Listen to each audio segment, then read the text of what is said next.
setembro de 91. Atenção, emissoras da Rede Globo. 5 segundos para o próximo programa.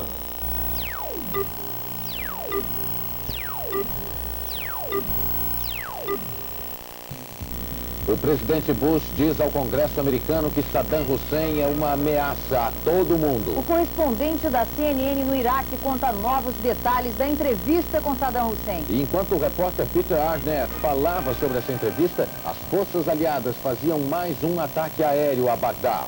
Paraquedistas americanos já estão a 3 quilômetros da fronteira saudita com o Kuwait ocupado. Presos em São Paulo, 3 sequestradores do empresário Alcides Wiesel. Esses são os destaques desta noite no Jornal da Globo. E vamos agora ao resumo das principais notícias desta terça-feira. A rede de televisão americana CNN divulga as primeiras imagens da entrevista exclusiva de Saddam Hussein ao correspondente da TV em Bagdá. Israel bombardeia um acampamento palestino no sul do Líbano. 8 pessoas morreram e 10 ficaram feridas. O Iraque anuncia que um prisioneiro de guerra morreu num bombardeio a uma instalação industrial em Bagdá. O ministro da Defesa da França renuncia porque, segundo ele, as forças aliadas foram além da decisão da ONU que autorizou apenas a desocupação do Kuwait. O Congresso adia mais uma vez a votação da medida provisória dos salários.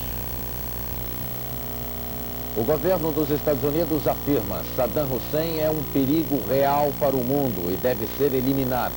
O porta-voz da Casa Branca deu estas declarações ao comentar a ameaça do líder iraquiano de usar armas nucleares, químicas e biológicas na guerra do Golfo Pérsico. O porta-voz Marlin Fitzwater disse que o desejo de Saddam Hussein de ter armas de destruição em massa é um dos motivos da guerra contra o Iraque. O presidente George Bush declara ao Congresso dos Estados Unidos que os aliados estão destruindo a capacidade militar do Iraque. Ele garante que Saddam Hussein não vai poder sustentar a guerra por muito tempo. O presidente Bush disse que o que está em questão não é um pequeno país, é a nova ordem mundial ameaçada por Saddam Hussein.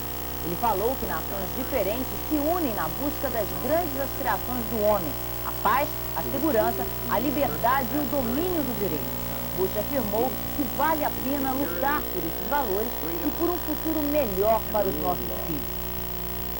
Bem, nós vamos conversar agora com o repórter Antônio Augusto. Ele está em Nova York. Ele tem novas informações sobre o discurso do presidente Bush. Antônio Augusto, é com você agora. Bonner, foi uma amostra clara esse discurso, uma amostra clara do apoio do Congresso à ação militar do presidente no Golfo Pérsico. O presidente fez um discurso realmente de líder dessa nova ordem mundial que ele propôs agora há minutos atrás. Ele pregou também o voluntarismo. Ele disse que a crença na iniciativa individual, de que o todo é a soma do esforço de cada um, isso é que move a América. Para o presidente, a liderança americana é indispensável em alguns casos. E citou o caso da crise do Golfo atualmente, dizendo que Saddam Hussein, se ele acha que vai levar alguma vantagem em bombardear Israel ou encorajar o terrorismo, está muito errado. Ele pediu aos americanos que se unam com ele nesse esforço de guerra e previu um Oriente Médio em paz depois da queda de Saddam Hussein. Daqui de Nova York, Antônio Augusto. Ok, Antônio Augusto, será que daria para você esclarecer uma coisa para a gente? O presidente Bush, logo depois do início desse conflito no Golfo, ele fez questão de diminuir aquela festa que se fazia nos Estados Unidos, aquele clima muito favorável, muito otimista que havia nos Estados Unidos. Gostaria de saber, esse discurso de hoje poderia representar um retorno a esse otimismo do início do conflito? Eu acredito que não. O presidente tentou realmente engajar a nação no esforço de guerra, mas eu não acredito. O presidente tem tentado combater as más notícias. Então, essa política de informação através do Pentágono, ela tenta conter as más notícias. O presidente hoje fez um discurso de líder de quem está ganhando, ele não fez um discurso de quem está perdendo. Mas a cobertura dos jornais mostra um outro lado da guerra, que o presidente hoje tentou tentar dourar a pílula um pouco e vender para o Congresso, e foi muito aplaudido por causa disso. Muito obrigado, Antônio Augusto. Nós vamos ver agora um trecho da entrevista do presidente Saddam Hussein ao repórter Peter Arnett.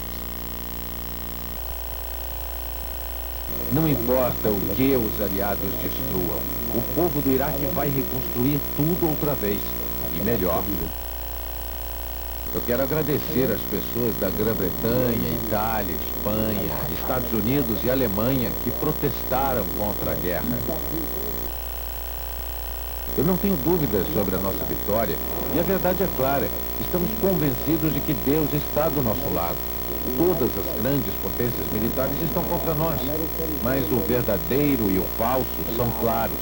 Temos Deus do nosso lado, e quando se tem Deus ao lado, não se pode perder uma guerra. Os aviões iraquianos estão indo para o Irã porque são países vizinhos, e esta é uma guerra entre a verdade e a mentira, entre Deus e o diabo. Nossas forças nunca estiveram tão determinadas à vitória final como agora.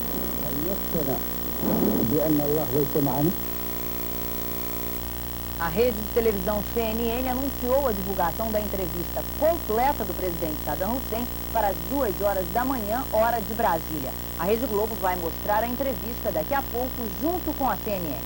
O Iraque planeja fazer um bombardeio de artilharia com armas químicas contra as forças aliadas quando começar a guerra no deserto. As tropas iraquianas na linha de frente, no Kuwait, já receberam os gases venenosos. Essa informação é do jornal americano Los Angeles Times. O jornal diz que o plano foi feito pelo presidente Saddam Hussein. Antes da batalha, os aliados enfrentam imprevistos no deserto. A tecnologia tem ajudado. Os ingleses improvisam estradas para que os tanques passem pela lama, instalam reservatórios de água no meio do deserto e levam 1 milhão de toneladas de suprimentos. Mas a confusão atrapalha o maior movimento de tropas desde a Segunda Guerra Mundial. A estrada que leva à fronteira da guerra provoca muitos acidentes. Há caminhões pesados fora da pista e ônibus virados. O mau tempo aumenta as dificuldades. Os egípcios, menos aparelhados, sofrem com a chuva e o frio. A origem árabe dos soldados cria outro perigo. Parecidos com os iraquianos, eles fazem parte da força aliada, mas podem ser confundidos com o inimigo, como já aconteceu em vários incidentes de fronteira. Uma força de elite do Exército dos Estados Unidos está a menos de 3 quilômetros da fronteira do Kuwait. São paraquedistas da mesma divisão que iniciou as invasões de Granada e do Panamá. Os soldados avançam de carro ou a pé, sempre devagar e à noite. Com a lua quase cheia, eles usam camuflagem especial para evitar surpresas. Este é o 1º Batalhão da 2ª Brigada da Divisão Aerotransportada de Fort Bragg, na Carolina do Norte. Os paraquedistas e os fuzileiros navais são considerados os melhores soldados americanos. Cabe a eles a tarefa mais difícil, estar na linha de frente. A missão, por enquanto, é parar e observar, tentar perceber qualquer movimento do inimigo, filmar tudo e escolher o melhor lugar para lançar o primeiro ataque da guerra para libertar o Kuwait. O presidente do Iraque, Saddam Hussein, disse à CNN que pode usar armas químicas, nucleares e biológicas se for provocado. Disse também que não sabe quando essa guerra vai terminar, mas que o Iraque vai ganhar a guerra. E ele acrescentou: rios de sangue podem ser derramados dos 2 lados. Saddam Hussein deu ontem uma longa entrevista à CNN, a rede de televisão americana de notícias, onde disse que se fosse atacado com armas nucleares, bacteriológicas ou biológicas, revidaria a altura. Armas nucleares ele não tem. Se disparasse um único artefato nuclear, os instrumentos americanos e soviéticos detectariam imediatamente. Mas a estratégia de Saddam Hussein parece ter mais a ver com psicologia do que com guerra. Ele quer se tornar o líder absoluto dos árabes. Cada dia que se passa que ele reage aos americanos e aliados é um dia de vitória para Saddam Hussein. E ele quer sangrar um pouco os inimigos. Depois, então, sairia do Kuwait, que é o que querem, e ficaria no Iraque como líder dos árabes. Vamos ver se isso vai dar certo. A maioria dos observadores do Ocidente acredita que Saddam não tem um futuro muito risonho. A seguir, os mísseis controlados... Cada vez mais próxima, os americanos vão lutar segundo o Manual de Operações do Exército, Um manual que está à venda em qualquer livraria e qualquer um pode comprar, inclusive os iraquianos. O livro verde da guerra se chama Operações, Manual de Campo 100/5. O manual resume a doutrina americana da guerra clássica de infantaria. Os exércitos não saem para a guerra e simplesmente começam a atirar uns nos outros. Precisam ter planos de batalha. O que o livro verde faz é ensinar aos comandantes militares em situação de desvantagem de soldados e tanques como derrotar o inimigo. É exatamente esta a situação que os comandantes de infantaria americana estão enfrentando no Kuwait. Os iraquianos tiveram meses para cavar trincheiras e acumular tanques. A razão para se escrever um manual revelando como se vai lutar é simples. Os manuais precisam ser lidos pelos soldados para que entendam como vão combater. Os Estados Unidos estão usando e testando nesta guerra armas de última geração. São os chamados mísseis inteligentes, que se orientam por computadores para caçar os alvos. Este filme do Pentágono mostra um ataque registrado por uma câmera instalada no próprio míssil. É nessa base militar da Califórnia, nos Estados Unidos, que os mísseis inteligentes são testados e avaliados. O piloto guia o míssil até o alvo, mas ele é disparado a mais de 8 quilômetros de distância. Em poucos segundos, o piloto tem a imagem dentro do avião e pode ver o ponto exato onde o míssil vai explodir. Os testes de aperfeiçoamento prosseguem. O Pentágono acredita que as armas computadorizadas podem salvar as vidas dos pilotos e de muitos civis. O Departamento da Defesa dos Estados Unidos calcula que 40% das armas inteligentes erraram o alvo. A avaliação do Pentágono foi divulgada pelo jornal americano Boston Globe.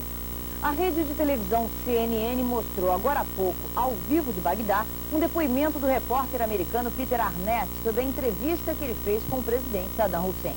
A entrevista, de 1h30, foi feita num subúrbio de Bagdá. Ela ainda não foi mostrada na íntegra, porque faltou energia elétrica em Bagdá. A reportagem está chegando fragmentada através de um transmissor portátil do satélite. Peter Arnett entrou no ar em meio a um anúncio. Explicava que quando perguntou a Saddam Hussein quanto tempo a guerra vai durar, o presidente respondeu que só Deus sabe. Saddam Hussein previu que muita gente vai morrer, de todos os lados, americanos, sauditas e iraquianos. Perguntei, continuou Arnett, se ele tem alguma dúvida sobre quem vai ganhar a guerra. Ele respondeu que não tem uma dúvida em 1 milhão. São os iraquianos. O repórter Bernard Shaw, que estava em Bagdá com Arnett, que hoje fazia entrevista com o colega, lembrou que Saddam Hussein estudava as palavras durante a conversa. Bernard Shaw perguntou o que Peter Arnett achava da frase do presidente, que falava de grandes sacrifícios se uma guerra em terra fosse muito violenta. Arnett respondeu que perguntou o que Hussein queria dizer com se uma guerra em terra fosse muito violenta. E ele corrigiu para quando uma guerra em terra for muito violenta. O depoimento foi cortado para mostrar um ataque aliado.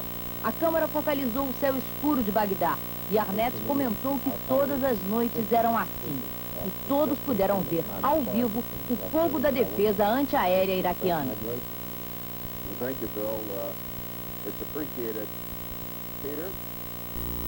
A poluição causada pela guerra no Golfo Pérsico não se limita ao óleo derramado no mar.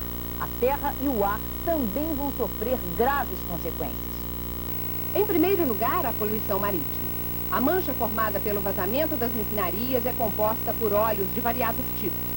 O mais visível é do tipo médio, que se mistura com as águas. O mais pesado vai para o fundo do mar. Ambos destroem a fauna e a flora. O terceiro tipo é o leve, que evapora e vai formar chuvas ácidas, que contaminam a terra. Até agora já foram derramados mais de 11 milhões de toneladas de óleo nas águas do Golfo. Isso corresponde a 24 dias de importação de petróleo do Brasil. E os especialistas acham que vão ser necessários uns 200 anos, no mínimo, para o mar voltar a ser o que era antes.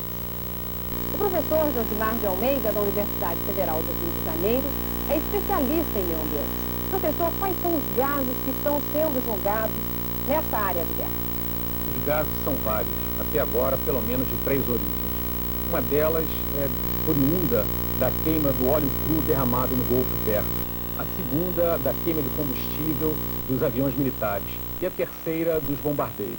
Esses gases são altamente tóxicos e, com certeza, já estão afetando a saúde das populações atingidas. E aquela fumaça preta, cinza, quase preta que a gente vê nas imagens da guerra? O que ela pode provocar? Essa fumaça derivada da queima do óleo derramado no Golfo, ela pode reagir com as nuvens de água e formar, então, a conhecida chuva ácida, que, por sua vez, certamente atingirá essas populações, destruindo telhados, paredes, monumentos, atingindo as lavouras e as pessoas em si. O que ela causa nas pessoas? Ela pode provocar uma série de lesões na pele, queimaduras ácidas na pele, bem como afetar principalmente o sistema respiratório das pessoas. A comunidade judaica de São Paulo se reúne... Revela a fragilidade do Iraque. Paulo Henrique Amorim. O embaixador do Irã aqui na ONU mandou uma carta hoje ao secretário-geral Pérez de Cuellar. Segundo o embaixador, o Irã enviou um protesto ao governo do Iraque por causa da ida de aviões iraquianos para o Irã. Ainda segundo o embaixador Kamal Kharrazi, os aviões não vão levantar voo até o final da guerra. Mas segundo o jornal New York Times de hoje, o Irã está fazendo jogo duplo, tentando ficar bem com o Iraque e bem com os Estados Unidos. Paulo Henrique Amorim, de Nova York. E nós vamos de novo a Nova York, desta vez por telefone, para conversar com o repórter Antônio Augusto. Antônio Augusto, como é que reagiu a oposição democrata ao discurso do presidente Bush ao Congresso? Olha, Bona, a resposta do Congresso é uma tradição. Logo depois desse discurso do presidente, vem sempre a resposta do Congresso, e que dessa vez veio na figura do senador George Mitchell. Ele é o líder da maioria democrata no Congresso. Ele reafirmou o apoio à ação militar no Golfo, mas ele colocou ao presidente algumas dúvidas. Ele disse que se os Estados Unidos podem gastar tanto dinheiro numa guerra, por que não investir também em fábricas e projetos sociais? E podem empregar essa tecnologia nos armamentos do Golfo, por que não empregá-la também para carros eletrodomésticos e bens de consumo? Para o senador, a prioridade é interna. Ele acha que há muitos erros na política de iniciativa individual, de falta de envolvimento pesado do Estado do presidente Bush. E mesmo congratulando-se com o presidente no apoio aos soldados que estão no Golfo, ele deixa claro que, pelo menos por enquanto, enquanto a popularidade do presidente está em alta, os democratas estão com ele também. É essa união, acredita o presidente Bush, que pode ganhar guerras para os Estados Unidos. É isso, Bona. A guerra do Golfo pode acabar se o Iraque sair do Kuwait. A proposta de cessar fogo foi anunciada agora há pouco pelos governos dos Estados Unidos e da União Soviética. Os governos das duas potências se comprometem também a trabalhar pela paz entre Israel, países árabes e palestinos. Mas o texto do documento não inclui qualquer tipo de negociação que envolva os territórios ocupados por Israel. Bem, a equipe da Globo continua em plantão para passar a você as últimas informações sobre a guerra no Golfo. Nós voltamos a qualquer momento. Até já. Até já.